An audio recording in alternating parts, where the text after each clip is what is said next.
For centuries, this being was the whispered nightmare of 1,000 systems, a warlord, a genocide enthusiast, the Mad Titan. His life was a cacophony of screaming metal, energy blasts, and grandiose speeches about destiny. Now, his life is defined by the rhythmic thud of iron against soil. 3 weeks ago, Thanos of Titan achieved what he believed was the apex of universal existence. He snapped his fingers and saved reality. What happens to a fanatical crusader when the crusade is successfully won? What does a saviour do when there is no one left to save? He retires. The act of using the Infinity Stones exacted a terrible physical price. The raw power fused the gauntlet to his arm and ravaged his physiology. The greatest warrior in the galaxy is now barely able to lift an acre of land without winding himself. He has shed the trappings of the warlord. The armour that once deflected acute cosmic energy now serves only to frighten away local avian pests. It is a stark admission that part of his life is over.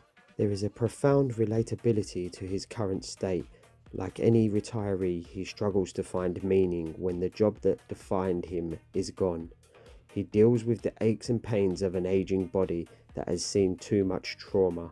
He sits in the quiet house and wonders if his children would call, if he hadn't sacrificed them to achieve his quarterly goals. He is the most successful being in history, and he is just an old soldier waiting for the end, tending a garden that will eventually outlive him. He has found peace. It just happens to look a great deal like loneliness. We shall interview Thanos and see what he has to say. The hardest part is the adjustment to the volume.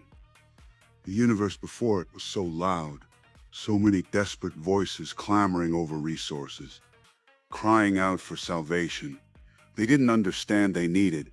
Now, it's quiet. A grateful universe is a silent one.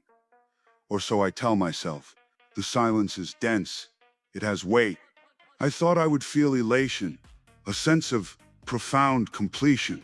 And I did, for a moment, as I watched that first sunrise. It has to be what I fought for. The alternative, admitting the silence, is actually just emptiness. That is not a tolerable thought. I sacrificed everything for this peace.